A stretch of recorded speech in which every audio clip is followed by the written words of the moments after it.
You know, it's good to be back. Hello and hi. Hi and hello. Good day. Good day. It's good to have accomplished some stuff with all of you. And, you know, the sappiness of the charity stream, well, I'm not gonna return to it. I'm not gonna revisit the sappiness, but I'm just going to say that we're all very happy. So and most of us very exhausted too. So thank you for joining us for the charity stream. I now return you to the regularly scheduled Vinny not being able to speak, and of course we will. You know, we're gonna do some streams and stuff. I want to just tell you, as I'm going to tell many of the people that haven't joined yet, several thousand times over the course of the stream today, what I'm doing. It's a little different today. One, there's a lot of art. There's going to be a lot of art. Oh, thank you. Thank you for that. So, as a result, I'm giving Final Fantasy IX a little bit more time. And people were expecting Minecraft, because Mondays I was doing Minecraft, but I'd rather give Minecraft more time some other day this week. And that way, you know, at some point, we can play it, enjoy it. But tonight, I want to talk about the Star Trek Picard trailer. I'd like to talk about some of the other trailers I saw. And nothing too crazy, nothing too in-depth. And then, of course, as you can see in the title, you have to do a double shot, because Star Trek and Blade Runner are in the title. Someone made a Blade Runner map for Planet Coaster, and it looks incredible. I think there's some assets missing. I don't know if I'm going to be able to get those. Maybe Chat can help me, but I'm going to check that out for a little bit, maybe a half hour. And then the rest of the night will be Final Fantasy IX, and then there will be art, because there's like 2.5 pages of it. So I feel like that'll be a good way to do it. And then tomorrow, we could just go back to 2 games. Now, people may be wondering, where's DMC 2?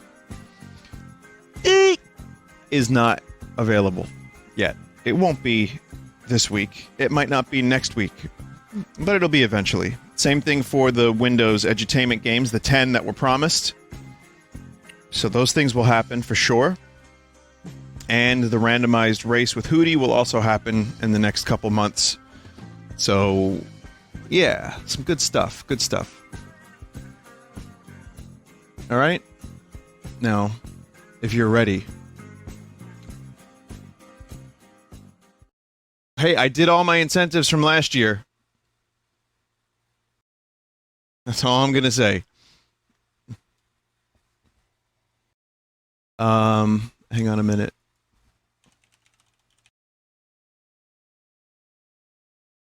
Hang on one second.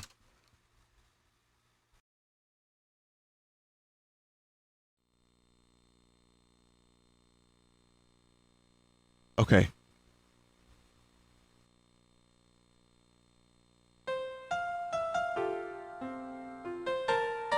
Okay.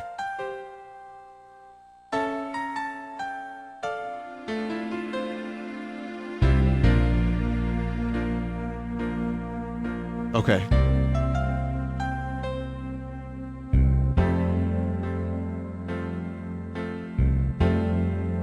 Utari no heyo no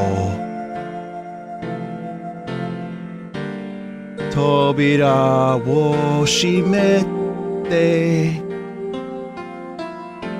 Omoide tachi ni Sayonara tsugeta Dare kara hatoshi no Toshi ga nagarete yato wariyaru no yo Mainichi isogashiku shitari wa wiru wa Aratashi jinsei wo Watashi nari ni ariaturu Arudaru? Okay, so you got it.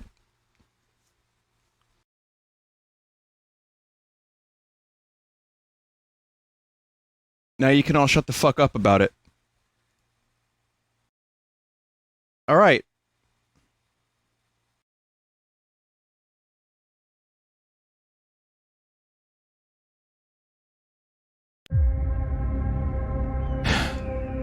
Have you ever... Okay. All right, we're starting with the zoom shot. Star Trek Picard. Okay, I don't know how much of this I can show at a time because CBS is most likely going to nuke my channel if I show the trailer. Imagine a world where you show a trailer to promote a project and they take down your channel and your video and give you a strike or whatever happens. It's just, it's inconceivable, but that's how it goes. So I can only show you a little bit of this. Now, I'd recommend you watch the Picard trailer first. Definitely watch the trailer, then come back to this video. I'm just going to go frame by frame. I'm going to talk about it a little bit because I would very much like to see Picard come back. I'm a big Star Trek fan, as you know. Okay, so Star Trek The Next Generation is my favorite show of all time, and Sir Patrick Stewart is one of my favorite actors of all time, so you have a great combination. Or do you? Well, the truth is, I'm a little worried about this show. The trailer didn't really win me over, though my thoughts on it are kind of mixed. I'll give you an example. Okay, I don't like the direction that they're going in necessarily. It doesn't feel like TNG, but I'm also glad they're not doing TNG over again. So that's kind of important. I don't want them to just do the same show. But I also am worried this is going to turn into another Maquis situation from Voyager or just another Star Trek Discovery. At the panel, they did a panel at Comic-Con, and they said, you know, they're trying to do their own thing with it. It's not Star Trek Discovery in tone. And again, I know a lot of you are going to be bored by this discussion. Just power through it. Power through it. It'll be good. And they also said it's going to be a little bit more lyrical, whatever that means. But I think the philosophy of Picard, or whatever they're going for there, is, you know, they're trying to keep it true to the character. Which means here is a near 80-year-old man who doesn't need to swing from ropes and punch people in the face. All right, so we start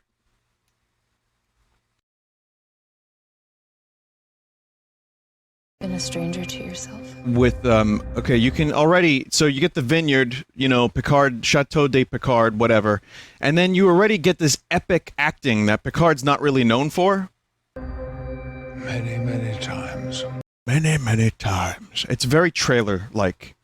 You know, it's extremely trailer-like. Now, again, Patrick Stewart does very, very intense dramatic acting, but Picard on The Next Generation, I feel, was a little bit, even right away, the first line, I'm already kind of like, wait a minute, that sounds like a trailer. That just sounds like a trailer for a modern thing. So I'm going to nitpick the fuck out of this, but I'm still kind of excited for it. Many, many times. Nearly 2 decades. You get the, you know, the classic iconography. He talks about 2 decades ago. He tried to, like, you know, do these things. There's naked Data. Sacrificed. So there he is. So Data sacrificed himself, and Picard is, you know, wrought with emotion, overwrought with emotion, and he wants to maybe bring Data back. The thing is, I think it's great to revolve around Data, but again, Brent Spiner is very old, so you'll see a little bit later on the de-aging. I think they need to call up Marvel, and they need to get whatever the fuck they did to Sam Jackson, they need to do to Brent Spiner. But regardless, it's good to see the characters back, and Picard wants to save Data because Data went out in a very displeasing way. In my opinion, Star Trek Nemesis is not my favorite movie by a long shot. It has a couple of good moments, and they were all deleted scenes.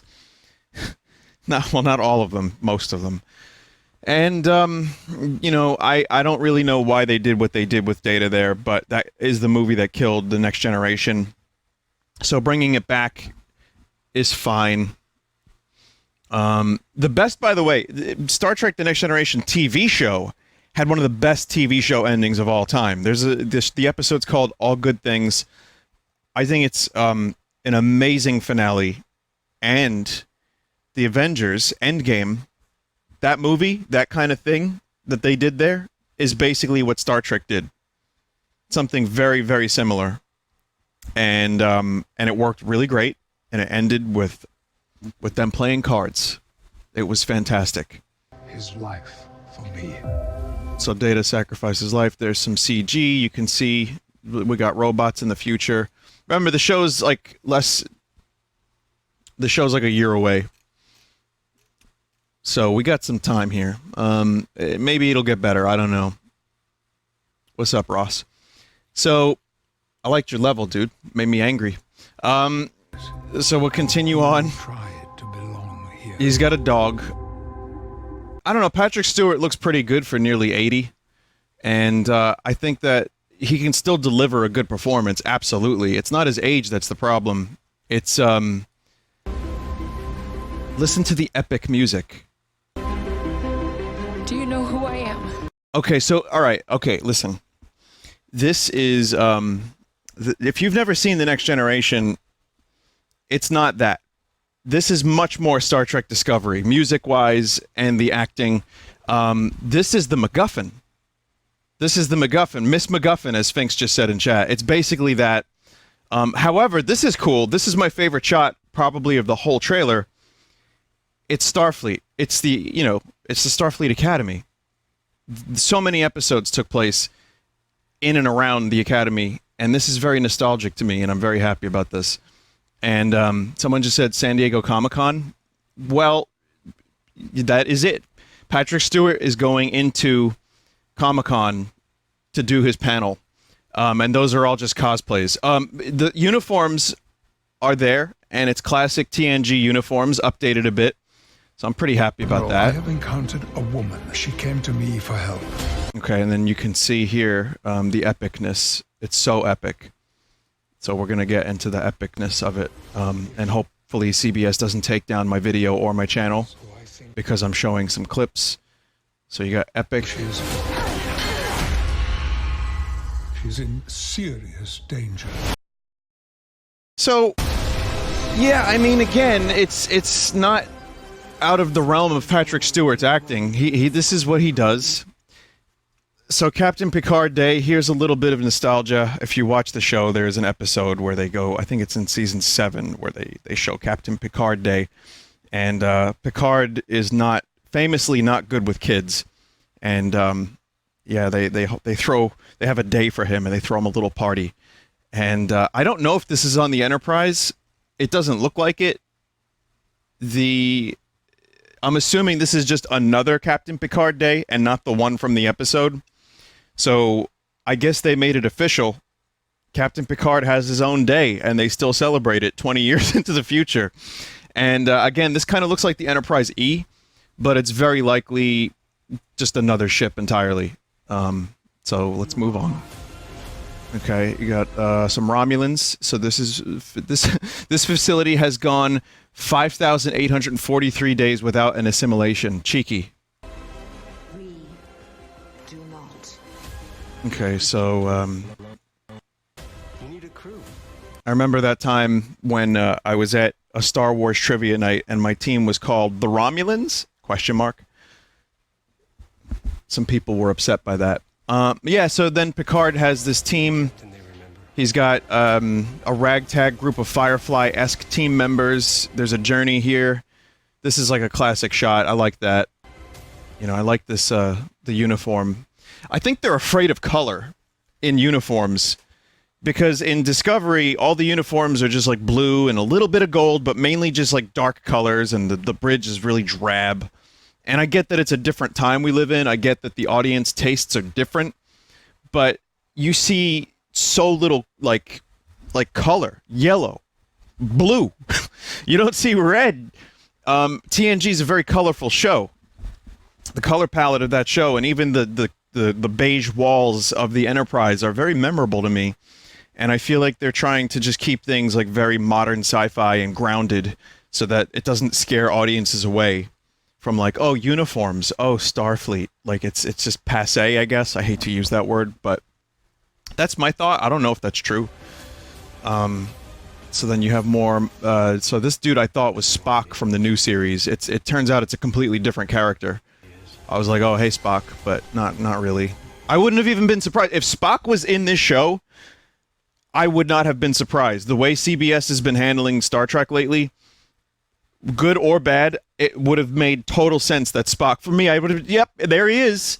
It's Spock. We got to cash in on that brand recognition.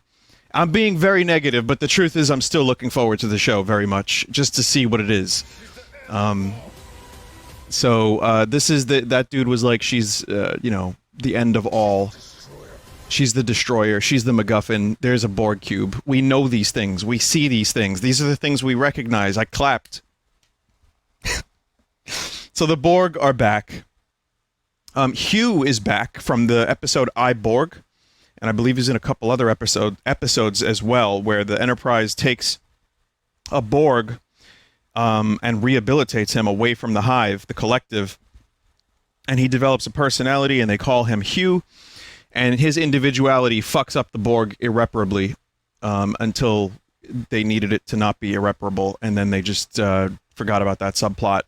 So, but yeah, for a little while there was a lot of stuff with Hugh, so he's back, so they're doing some Borg stuff. And that's going to be maybe good. I don't know. I'm down for Borg. And now here's one of those moments, everybody. This is one of those moments where... What the hell are you doing out here, Picard? Oh, who is it? Saving the galaxy. Okay, there we go. That's a better picture. That's Jerry Ryan, 7 of 9. One of the best characters in Star Trek Voyager. Legitimately great character, great actress. And she's got a cool plot. In Voyager, I was really not into that show all that much. But I liked the stuff they did with the Borg. And 7 of 9 was a really good introduction to that cast. So, I said plot. So she's back. I guess they know each other. I didn't know they knew each other. So epic trailer, and then, oh! Engage. Okay, now listen. Here's where I fall victim to marketing. When I saw the trailer, I was kind of wincing and also laughing a little bit. But when I saw Patrick Stewart say engage and smile, I was kind of happy. I smiled too. It's nice to see him back. I just hope it's... Engage. I just hope it's good. Now, okay, so before I go any further in the trailer, it's almost over. I was talking with my friend Joe today about this trailer, and I was like, well, it doesn't feel like Next Generation, and, you know, it's like...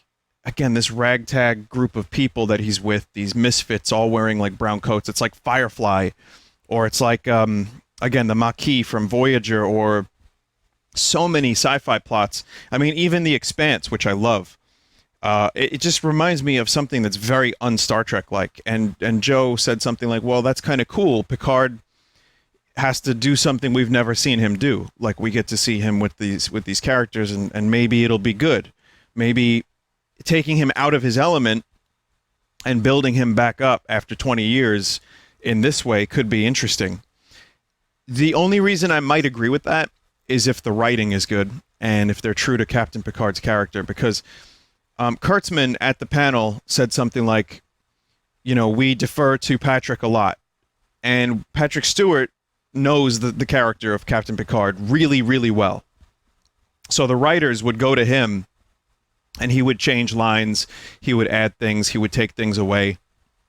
And he would also say, well, my character wouldn't say that. So I feel like the divide between Picard and Patrick Stewart is minimal these days. And that's a good thing, because it means that they can keep the character good, and as it was, and as he was, but also maybe evolve a little bit and change as 20 years changes anyone, really. However, here's where I'm a little worried again. One, Alex Kurtzman is a hack. Sorry, I don't like the guy. I don't like his writing. I don't like whatever. Anyway, and two, the other thing I'm worried about, and I love Patrick Stewart so much, it was his idea to do the sand buggy in Nemesis because he, quote unquote, likes to drive and thinks about driving a lot. And they had like a buggy, like a high-speed buggy chase in the desert where Worf has like sunglasses and he's like shooting guys with like a gun on the back of a buggy. And Patrick Stewart has sunglasses on as well, and they're driving in the desert real fast. And it's like the least Star Trek thing you've ever seen until the J.J. Abrams movies, and then, you know, a motorcycle in space. But that's a different story entirely. So while I do think it's good to defer to Patrick Stewart for ideas on Picard's character, maybe don't let your actors write the movie. It's a delicate balance, but how do you say no to Patrick Stewart? It's like, how do you say no to George Lucas? You don't, and then you get Jar Jar, and that's a problem. So what I'm trying to say here is, I'm happy they're utilizing him, and I hope it's the good way. I hope it's good. All right, let's continue. We're almost done here. We're almost done. Okay, so there's the logo. They're just calling it Star Trek Picard. Let's just dispense with all the formalities. Just call it Picard. Early 2020. And then here's the thing. Got some cards. Picard. Do you get it? There's the tea. Earl Grey hot. You can see it. Down to, by the way, that's like the same type of cup they use in TNG. I'm sorry, chat. I know that was a bad joke. I don't want the game to end. That was... I can see that, Captain. Okay, so I showed this picture. Now I have another picture here. I'm going to show you something. I'll show you something. Now, you know, even Data, Brent Spiner, the human, had lines in his face. So the blur tool just being applied there is a little weird, and I think we need to hire the dude from Marvel. That's all I'm saying. It's not the worst thing I've ever seen, but it just feels like lumpy wet bread. And I hope that by the time the show happens and it's, you know, it's all done, it'll look a little bit better. But regardless, I get what they're doing. I said this before, Data ages, and it would have been cool if they had a plot where Data aged, but I also feel like this is the holodeck. I think Picard, here's my theory. My theory is this. Picard, racked with guilt, I don't even know if that's the right word for that, but he's very guilty. Or rather, he misses his friend Data so much. They had a special bond. And eventually, he finds out that Data is stored in the Enterprise. The Enterprise that crashed on Viridian 3, which is the one, the Enterprise D. Now, that was the one that crashed in Generations, where Shatner punched a bad guy with Kirk. Sorry, as Kirk with Picard. Okay. Now, I think I could be wrong here, but Picard travels to that planet. They go into the crashed Enterprise D, and there's nostalgia. You see the walls. You see the things you recognize. He goes to the bridge. He touches the chair. He looks at the view screen, and everything's wrecked. And then he goes to the holodeck, and they download Data's code. And they find a way to put Data's code into the holodeck to recreate Data. So he plays cards with him. He says he doesn't want the game to end because he knows once the game ends, the holodeck turns off and Data's gone again. And I think the plot is to implant Data's full memories into the body of B4, which is the android from Nemesis. It was a bad plot. It wasn't worth it, but they did it anyway so they could bring Data back very, very easily.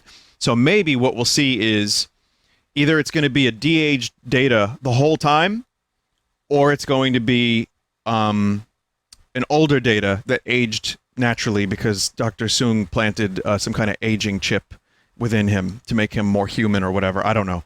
But this is clearly the holodeck version of Data. So I'm pretty much done with my discussion. I just want to show you the line again because I really like the way Patrick Stewart delivers this. I want the game to end. You know, there's like a little smirk. There's a sadness in his eyes. That's what gives me hope about the show. Is there's some nice little moments here, and I hope it's more character-driven and less action-driven. And I hope that the cameos like Riker and Troy are coming back as well. I hope that they are meaningful cameos and not just, here, look at them. You know, like a parade of clowns. Like, I don't need that. I just want to see some good storylines and some good character evolution and growth. And if you want to bring back old favorites, that's great. I just, you know, I don't need people punching each other in the face all the time. We can have some low-stakes stuff. We don't need a Borg cube to end the world every season. We just need a couple little things that the characters need to solve and learn, and maybe, like, you know, do some investigation on some planets and help the Romulans or whatever. I don't know. So I really I feel like there's potential here. I'm not totally destroyed by this trailer. I think there's some good, and I'm looking forward to the cast coming back. And so there you go. I think that's it. Was that it? Did I have anything else I wanted to say? I thought I had one more point. It was that. Maybe it'll be good.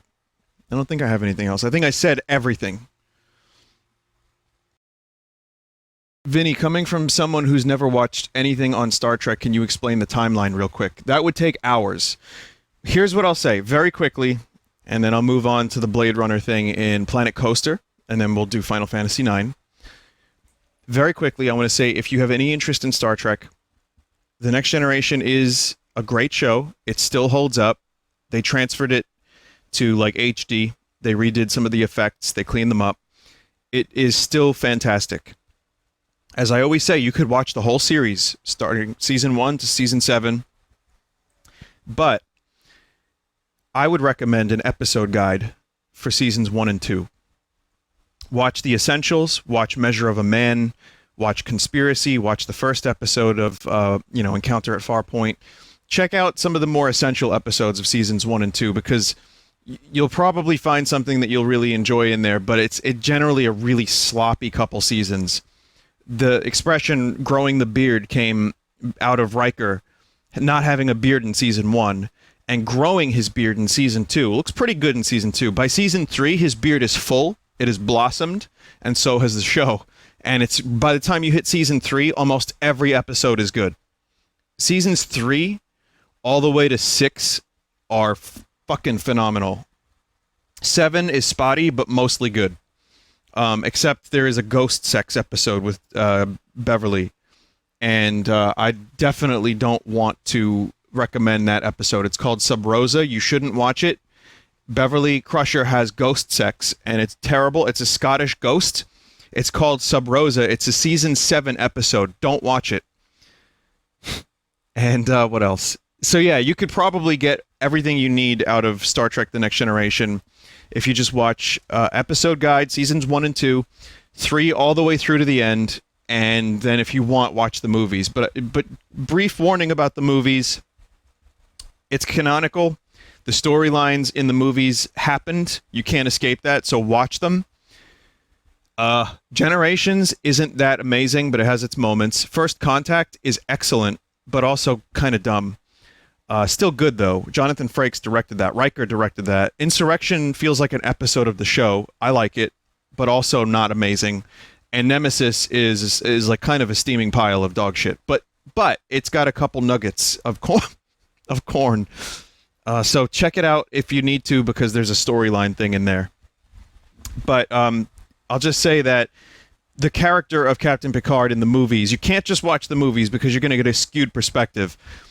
In the movies, they tried to appeal to a wider audience, and they tried to turn them into action movies, and so Picard punches bad guys a lot, and he swings from ropes, and he jumps, and he fights, and even though a lot of what Picard is still in the movies, it's just a lot more action-oriented, and I feel like it's not full character assassination by any means, but it has some disconnect with the show, and you may not like it. Or you might really like it. I don't know. First Contact is great. But again, he's an action hero in First Contact, probably more than the other ones too.